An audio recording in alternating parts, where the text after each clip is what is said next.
Hey guys, we're heading down south, the NFC South, where every team has a reason to believe it's their year.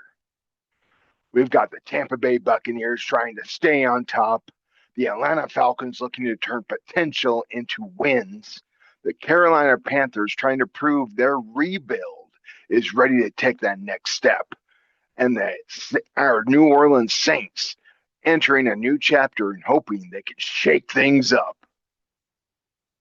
And the beautiful thing about the NFC South is nobody knows what the heck is going to happen. It's up for grabs. This division has new faces, young talent, off-season moves, training camp battles, and plenty of question marks. So today we're breaking down all of the teams, the additions, the departures, the strengths, the weaknesses, and what we're hearing out of training camp. So grab a seat, grab a snack, unless Hammy has already gotten to it. It's possible. Just saying. Let's break down that NFC South. Welcome to Pigskin Playpen. Oh, it's so good.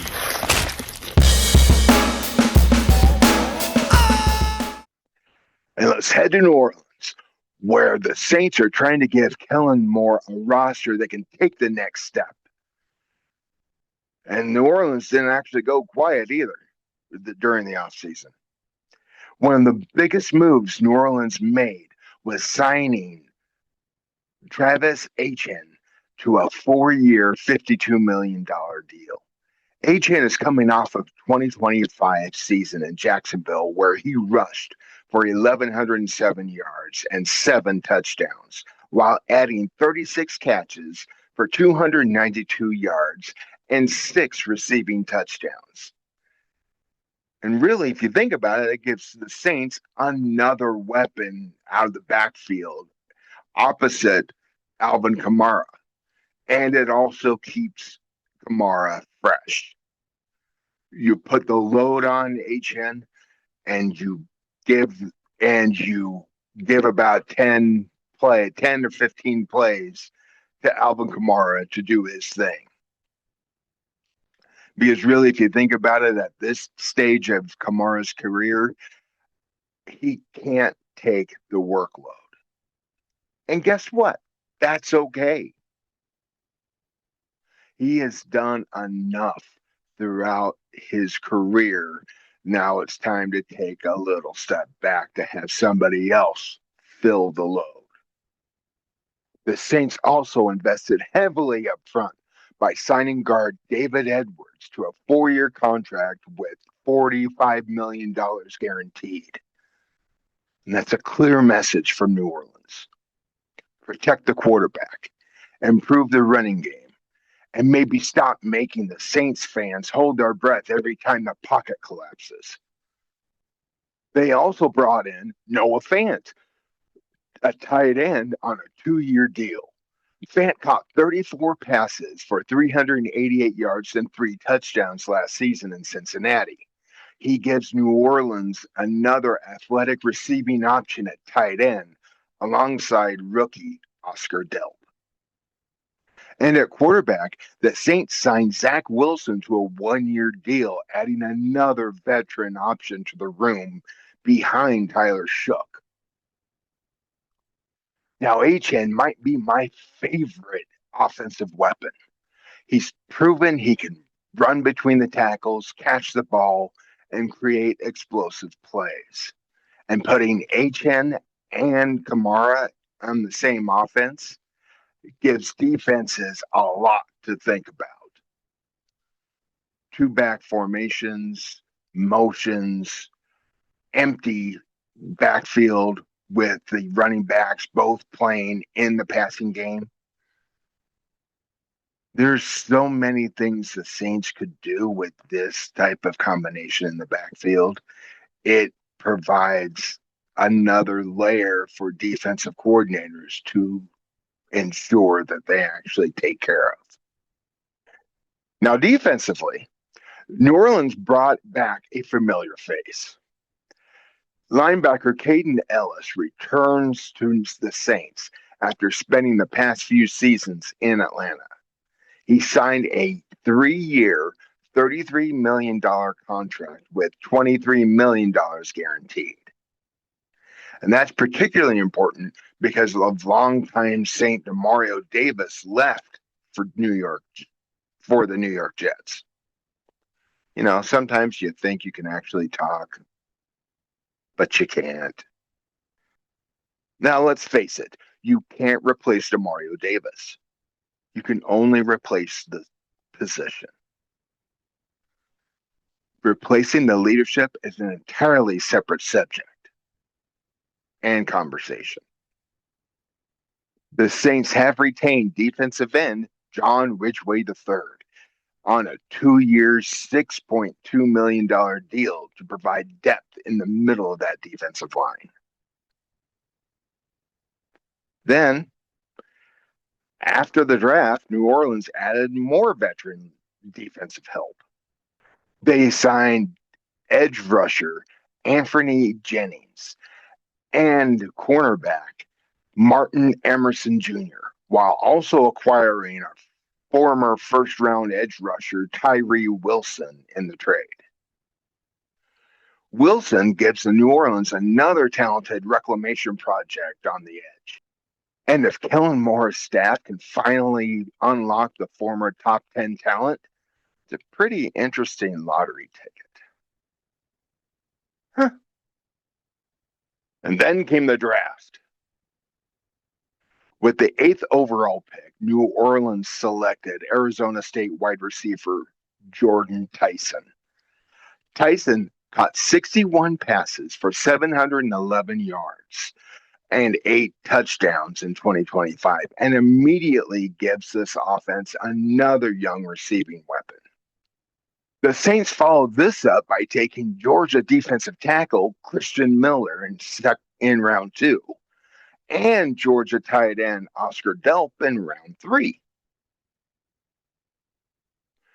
Delp finished his Georgia career with 854 receiving yards and 9 touchdowns. And in the 6th round, the Saints pick up wide receiver Barian Brown out of LSU.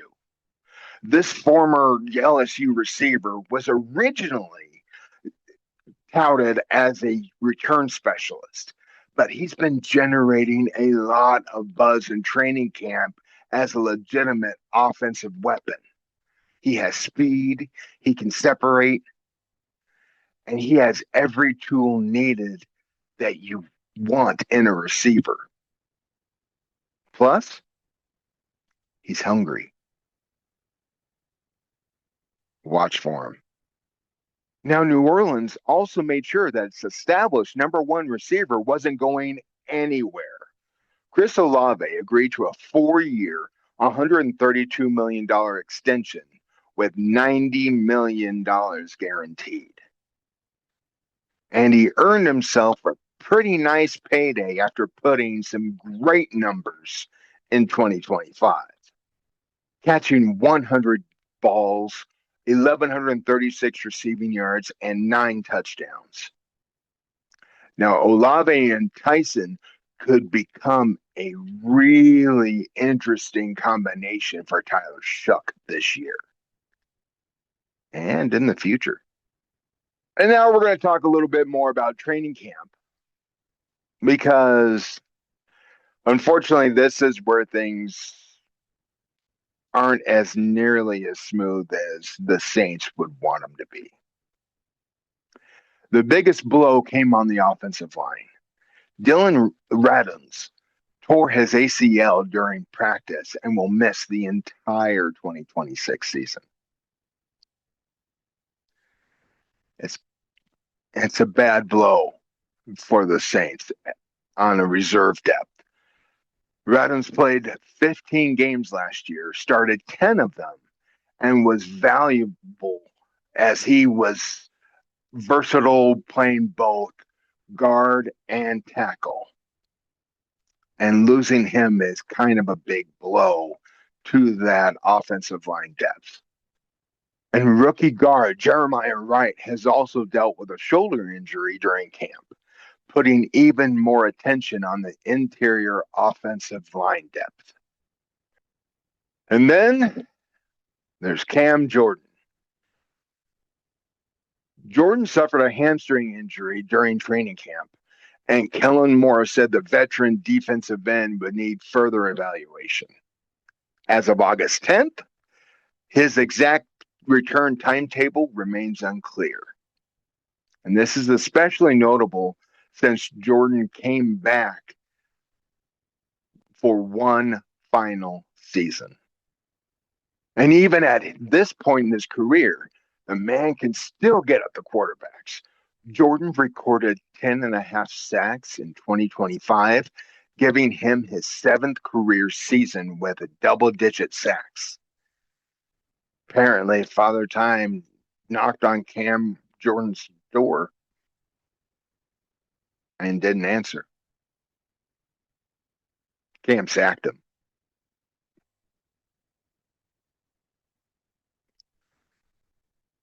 Yeah, he sacked him.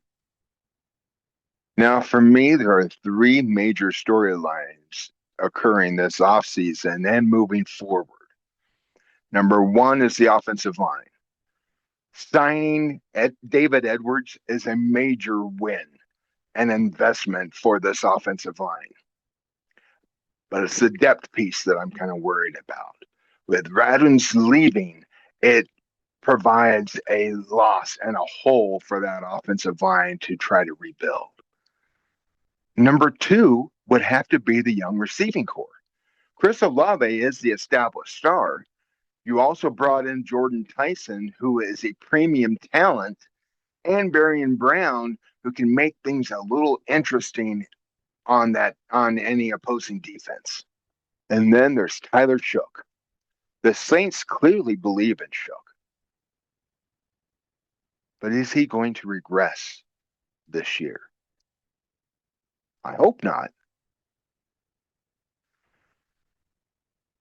And if you think about it, by having Travis Etienne to the backfield, that gives him another receiving option out of the backfield alongside Kamara.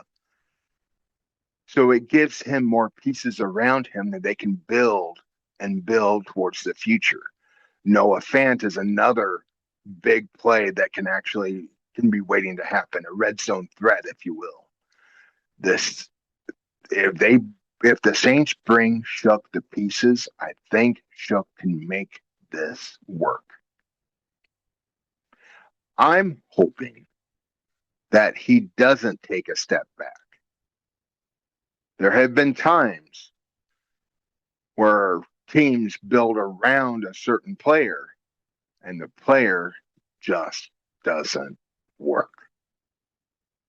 He had one fantastic year and that's it. I certainly hope that doesn't happen here in this case, but on the same token, it wouldn't surprise me if it did. Now, all in all, I love what the Saints did.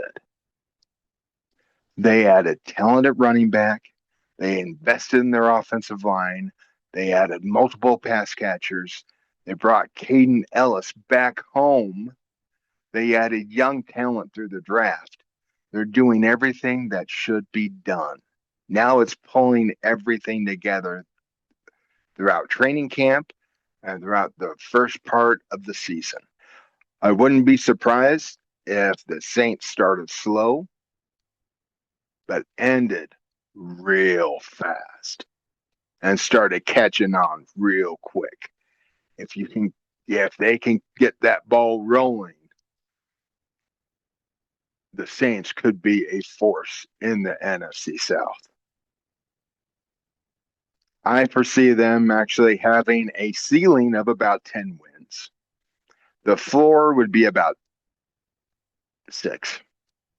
All right, let's head on down to Atlanta, where the Falcons decided that one offseason makeover wasn't enough. New leadership, new head coach, new quarterback drama. again. And now training camp has already delivered some significant injury news. So, yeah, Atlanta's keeping things interesting. The Falcons are coming into 2026 with new head coach Kevin Stefanski. With him is Tommy Rees serving as offensive coordinator and Jeff Ulbrich remaining as defensive coordinator. Atlanta also brought in longtime offensive line coach Bill Callahan, which could be a big deal for this offensive built around the running game or something like that. And above Stefanski, there are even bigger organizational changes. Matt Ryan is now the Falcons' president of football operations. He brings with him Ian Cunningham as the new general manager as well. Matty Ice went from throwing touchdowns in Atlanta to basically helping run the football operations. Talk about a freaking promotion now, won't you think? Heck yeah! And obviously, we're going to talk about the quarterbacks first. Atlanta moved on from the Kirk Cousins era, and during the off season, they signed former Dolphins quarterback Tua Tagovailoa. But don't automatically pencil Tua in as a long-term plan. Michael Penix Jr. is still very much a part of Atlanta's long-term plan. The problem is Penix continues to work his way back from a knee injury he suffered in 2025. He hasn't fully been cleared for 11-on-11 work. Tua has also missed some time early in camp work due to back tightness, although he's already returned since then. And as we enter the first preseason game, Stefanski has not yet named his week 1 starter. However, Tua will be starting the first preseason game against Denver, and Atlanta is expected to give him about 10 snaps. So, yes, we've officially got ourselves a Falcon quarterback storyline. Isn't this sound familiar? Yeah, wasn't there a quarterback storyline for Falcons last year? Huh. So tell me what's new. Just saying. One thing Atlanta doesn't have to worry about. It's running back. You may ask yourself why? Well, 2 words. Bijan Robinson. The Falcons agreed to a massive extension with Bijan, a 3-year extension worth up to $75 million with $51 million guaranteed. That's superstar money. Yeah. And after what Bijan did in 2025, he clearly deserves it. Robinson finished last season with 2,298 yards from scrimmage and 11 touchdowns, earning him a first-team All-Pro honors. Now, he hadn't been practicing while the contract dispute had been going on. And the Falcons now are gradually ramping up that practice now. So, you may be asking yourself one question. Who's behind Bijan? Well, it used to be Tyler Algier. However, he left in free agency to go to the Cardinals. The Falcons, in turn, brought in Brian Robinson Jr. So it's almost like the Disney show, Meet the Robinsons. Or maybe you've already met them. I don't know. I'm just saying. Yeah. Now, Atlanta also redesigned their receiver room. Darnell Mooney was released after an injury-plagued 2025 season. And the Falcons brought in former first round pick Jahan Dotson. Dotson has 121 career receptions for 1,519 yards and 12 touchdowns through his first four NFL seasons. But one of the biggest storylines coming from Falcons camp has been the rookie wide receiver, Zachariah Branch. Atlanta selected Branch out of Georgia with the 79th pick overall in the third round. And he's been one of the biggest standouts in Falcons camp so far. His speed and ability after the catch gives Atlanta something this offense badly has been needed alongside Drake London. And well, speaking of London, Atlanta made sure that this receiver isn't going anywhere because the Falcons signed Drake London to a massive extension, reportedly worth $141 million, with up to $150 million possible. And 100 of that is guaranteed. I can't believe that. I still want part of that money, but no. Nobody asked me what my opinion was. I just watched football. Yeah, plus I wouldn't be able to hit. I mean, I could hit someone once. Granted, it'd be in traction for 3 weeks after, but we're not going to focus on that part now. I'm just saying. So really, if you think about it, between London, Dotson, and Branch, they suddenly have a variety of pass catchers to play with. And Atlanta isn't done paying offensive weapons. Because the next thing we get to is Kyle Pitts. The Falcons signed Pitts to a new 3-year, $54 million contract with $36 million fully guaranteed, keeping him in Atlanta till 2028, which means Kevin Stefanski gets to work with not only Drake London, Kyle Pitts, Jahan Dotson, Zachariah Branch, Bijan Robinson. I'm sorry, I said that wrong. Bijan.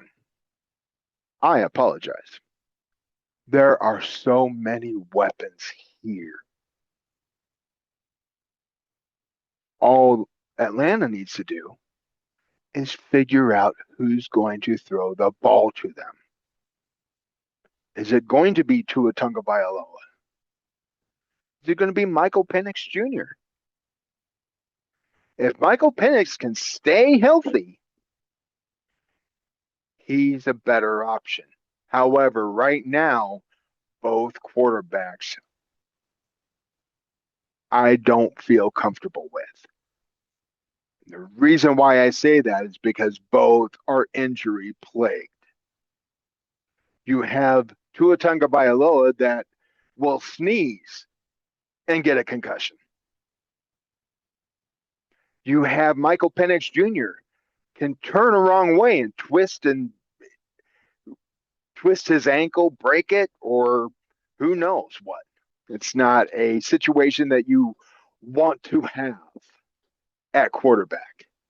In all honesty, they probably should have stuck with Kirk Cousins and not drafted Michael Penix Jr. If they would have stuck with Kirk Cousins, they probably would have been in a better position now. But that's just me. Now, there is also an interesting battle for tight end 2 between Austin Hooper and Charlie Werner.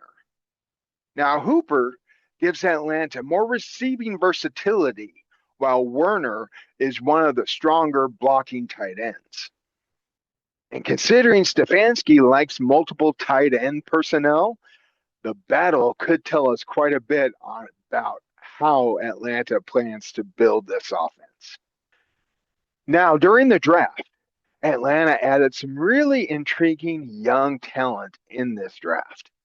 And the Falcons selected players like Avion Terrell, Zachariah Branch, Kendall Daniels, Harold Perkins, and Ethan Onianwa. I'm hoping I pronounced those names correctly. If I didn't, I apologize, and please let me know in the comments. Please. And I do want to say yes. Probably asking why? Well, I'll tell you why. That Terrell is the younger brother to Falcon star AJ Terrell. So now Atlanta basically has the Terrell family business operations in the secondary. Avion has been getting opportunities during camp and is part of a crowded cornerback competition alongside Mike Hughes, Darnay Holmes, and Billy Bowman Jr. And one of the biggest storylines coming out of training camp, unfortunately, is the injury concerns. You had Jalen Walker, who will miss the entire 2026 season by tearing his ACL during practice. And that is a brutal loss. Walker was coming off of a rookie season in which he recorded 5.5 sacks, 9 quarterback hits, 36 tackles, and 2 forced fumbles. Everybody was talking about Walker as how he's going to progress in year 2. And unfortunately, we will have to wait until 2027 to find that out. Now, another position that we need to talk about is on the offensive line. Veteran Jawan Taylor opened up camp on the active PUP list while dealing with a calf injury. So when that's happening, that opened up a door for 7th-round rookie pick Ethan Onianwa. And Onianwa has reportedly played well enough to make this move not just a temporary practice reps. If a 7th-round rookie ends up pushing for a starting job, that's found money, baby. There are a few other Falcons injuries to monitor. Star safety Jesse Bates III has been dealing with a minor back issue and has missed some practice time. Again, Atlanta doesn't appear to be overly concerned right now about this. But Bates is one of the most important players on this defense, and that's worth keeping an eye on. Now, the Falcons might be one of the most interesting teams in the NFC South this year because offensively, there's talent everywhere. As I said before, we have Bijan Robinson, Drake London, Kyle Pitts, John Dotson. There is talent across the board. We only need to figure out who's going to be throwing the ball to him. Now, right now, I would say Tua Tagovailoa because Tua seems to have the talent and is readily available. But you need to keep him protected, which again is why they actually utilized and working on the offensive line. And finally, the sky's the limit for the Atlanta Falcons. You could actually have a good ceiling of about 11, 12 wins at most. The floor is probably around 5 or 6, depending on injuries. So that is a major issue for me, is keeping everybody healthy. So let's hope that that happens for Atlanta. All right, let's head on down to Tampa Bay, where the Buccaneers enter 2026 looking a whole lot different. 2 franchise legends gone. You had Mike Evans, who is now in San Francisco, and Levante David retired. That's a lot of production, leadership, and history walking out that door. But Tampa Bay isn't exactly like a team that's rebuilding. Jason Licht and Todd Bowles spent the offseason getting younger, tougher, and especially on defense, a whole lot more aggressive. Let's start with the defense because that's where Tampa made some of its biggest changes. The Bucks added former Lions linebacker Alex Anzalone, who had 95 tackles, 2.5 sacks, 9 passes defensed, and an interception in 2025. With Levante David gone, Anzalone brings much needed veteran leadership in the middle of that defense. They also added pass rusher Al Hakim Muhammad, and that move could be a sneaky good one. Muhammad recorded 11 sacks last year, despite only serving as a rotational player. With 11 sacks, that is amazing. The question offensively is, how do you replace Mike Evans' production? Well, the answer is simple. You don't. Instead, Tampa is going to need Chris Godwin, Mbeka Mbuka, and Jalen McMillan to collectively make up Evans' production. Now, at running back, Bucky Irving is the clear number one. But during the offseason, the Bucks picked up Kenneth Gainwell after losing Rashad White. Gainwell gives Baker Mayfield another receiving option out of the backfield after catching 73 passes last season. The Buccaneers also added veteran quarterback Jake Browning to back up Baker. Then Tampa got aggressive in the draft. With the 15th overall pick, the Bucs selected Miami edge rusher Reuben Baines Jr. And if you're looking for a player who can fill Todd Bowles' personality on defense, Baines might be it. He's powerful, disruptive, and pretty simply can find the quarterback and make him regret taking the field. Then Tampa grabbed Missouri linebacker Josiah Trotter in the second round. And Trotter leads us right into our biggest battle at training camp. Alex Anzalone should have one linebacker position locked down. But who's next to him? We've got a battle. Now, Josiah Trotter, Christian Roseboom, and Sir Vokia Dennis are competing for snaps. And Trotter already has been getting work with the first team defense. Todd Bowles has described Trotter as smart, tough, and a thumper. And when your head coach calls you a thumper and he's Todd Bowles, that's pretty much a compliment.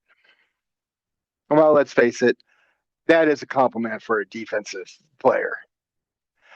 So that's why I want you to keep an eye on Trotter because he has legitimate start ability. Now, in regards to pass rush, this might be the most interesting group on Tampa's roster.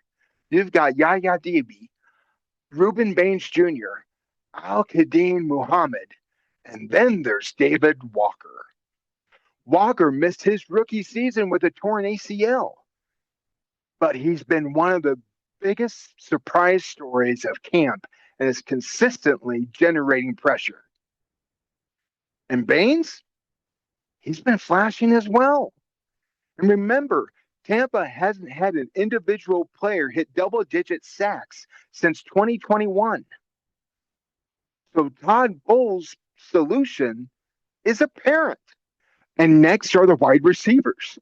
The receiver situation becomes even more apparent with the loss of Mike Evans. Chris Godwin and Mbeka Mbuka, Jalen McMillan are the main names. But Tampa needs to establish the rest of its rotation. And Mbeka has recently been dealing with a toe injury, creating additional opportunities for guys like Tez Johnson and rookie Ted Hurst III. Nobody in this room is individually replacing Mike Evans. But Tampa doesn't need one guy to replace them. They need a collective. And next we come to the running backs. And there is no question on the number one running back. That's Bucky Irving. No controversy, nothing. He's there. But behind him is Kenneth Gainwell and Sean Tucker. Gainwell's ability as a receiver could make him extremely useful in this offense, while Tucker is trying to carve out his role. And considering how NFL running backs get beaten up over a 17-game season, whoever wins the backup role is probably going to see meaningful snaps. And for me, I'm watching Tampa Bay season come down to defense. Baker Mayfield has weapons. Bucky Irving gives them a legitimate running game, and there's plenty of talent at receiver. But can Tampa consistently pressure the quarterback without Todd Bowles having to blitz everybody except the mascot? That's the question. If Reuben Baines develops quickly, Muhammad consistently produces, and David Walker's strong camp translates into Sunday's performance, this front seven could look dramatically different. And yes, Tampa Bay lost Mike Evans. Yes, Lavonte David retired. Those are massive losses, but the Buccaneers aren't rebuilding. They're reloading. And with Baker Mayfield still running the offense, Todd Bowles adding more weapons to his defense, Tampa Bay absolutely expects to be right in the middle of that NFC South race again. The names have changed, but the expectation in Tampa has not. The Carolina Panthers are coming into 2026 in unfamiliar territory. They're the NFC South champions. Who would have thought that? Yeah, Carolina went 8-9 and won the division. Sometimes the NFC South is less Game of Thrones and more of the last man standing, but a division title is still a division title. And this offseason, Carolina clearly decided that 8 wins isn't enough. Now, as far as quarterbacks are concerned, everything still flows through Bryce Young. Young finished 2025 with 3,011 yards, 23 touchdowns, and 11 interceptions. And Carolina already exercised his fifth-year option. So there's no quarterback controversy here. This is Bryce's offense. Now, behind him, Carolina has added veteran Kenny Pickett, while rookie Haynes King made some noise at the Hall of Fame game with 180 yards passing, 2 touchdowns, and the game-winning rushing score. Unfortunately, King suffered a hamstring injury and is week to week. So Carolina has brought in Kyle Trask for additional depth. And one of Carolina's biggest concerns this year is protecting Bryce. Ikem Okwonu is recovering from a ruptured patellar tendon he suffered in the playoff loss to the Rams. So the Panthers weren't messing around at all. They signed veteran tackles Rasheed Walker and Stone Forsythe, and then used the 19th overall pick on Georgia tackle Monroe Freeling. Now, Freeling is a 6'7", 315-pound monster and was second team All SEC in 2025. Basically, Carolina looked at the tackle situation and said, we need more. Now, they did lose center Cade Mays, but added Jaguar center Luke Fortner. The Panthers handed edge rusher Jalen Phillips to a 4-year, $120 million contract with $80 million guaranteed.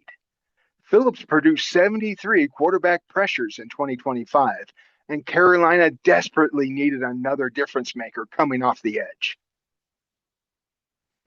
Now, Pair Phillips and Nick Scorton, who had 5 sacks as a rookie, and suddenly the Panthers have a rush that looks a whole lot different. Until this year, where Nick Scorton is out with an injury the entire year. But we digress on this. Carolina also signed linebacker Devin Lloyd to a 3-year deal. Lloyd had 5 interceptions last season, giving defensive coordinator Egio Evero another playmaker to put alongside Trevin Wallace. And add Derek Brown and J.C. Horn, and the Carolinas had some serious talent on defense. Carolina also used a second-round pick on Texas Tech defensive tackle Lee Hunter. Hunter has already generated some positive buzz during camp with his physicality against the run.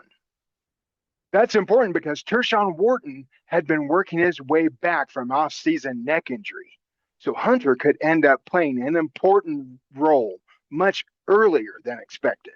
Now, at receiver, Teteroa McMillan and Jalen Coker headline this group, but there's a battle developing behind them. Carolina reunited Bryce Young with former Alabama teammate John Mechie III. They also added Tennessee receiver Chris Brazel II, who had 1,017 receiving yards and 9 touchdowns in 2025. And at 6'4" with 4.37 speed, yeah, that's not a receiver. That's a missile with hands. Brazel, Xavier Legette, Mechie, and the rest of the group will be fighting for targets behind McMillan and Coker.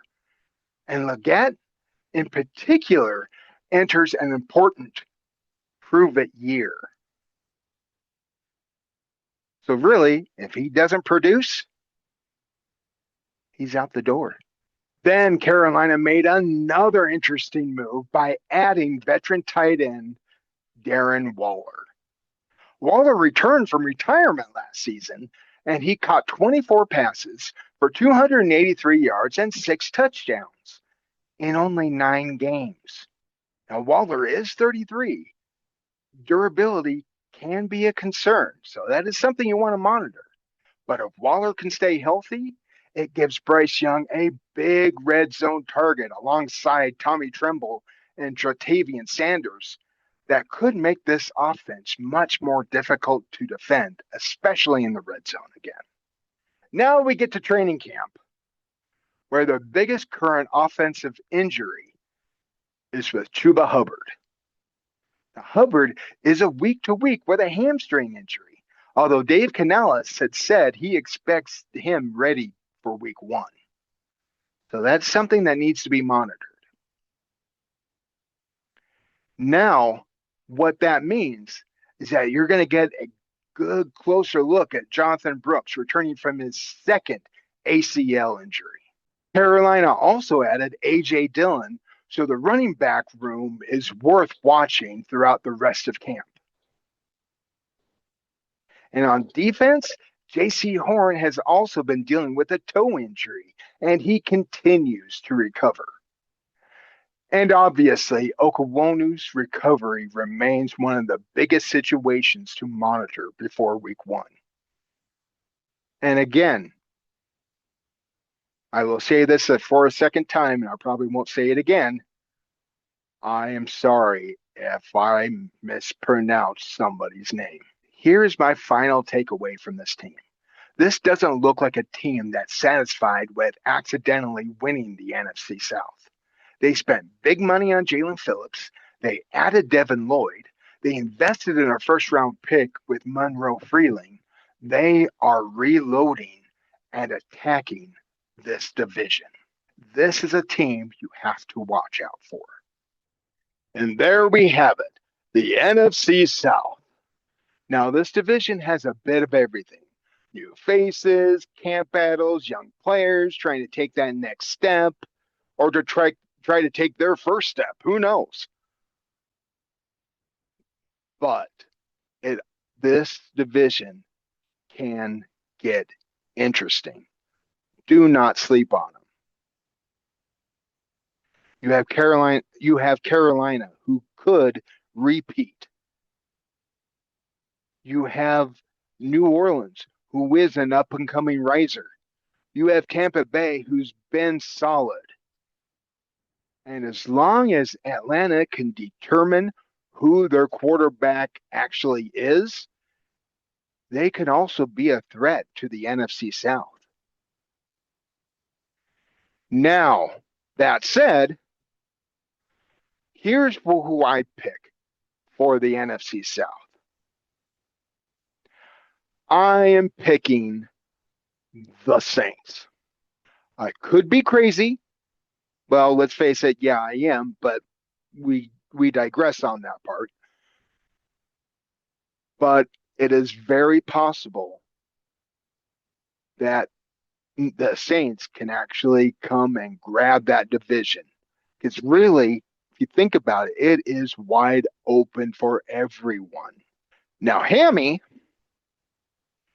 have to ask you one thing. What do you think?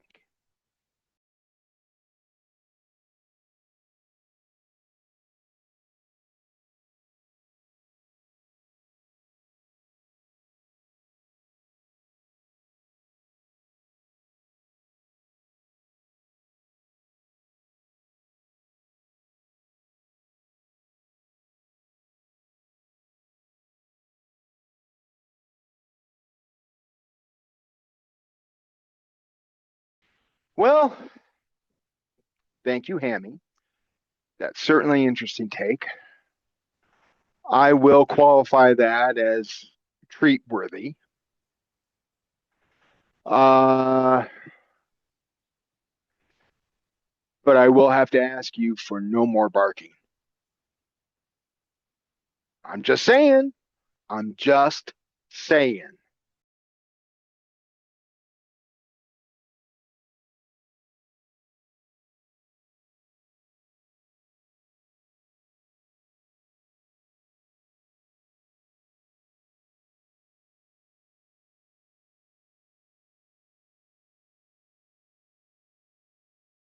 Oh, is that how we want to play? Hmm. Well, we'll see.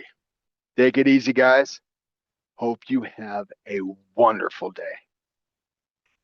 Catch you on the next episode. Oh, y'all. It's so good.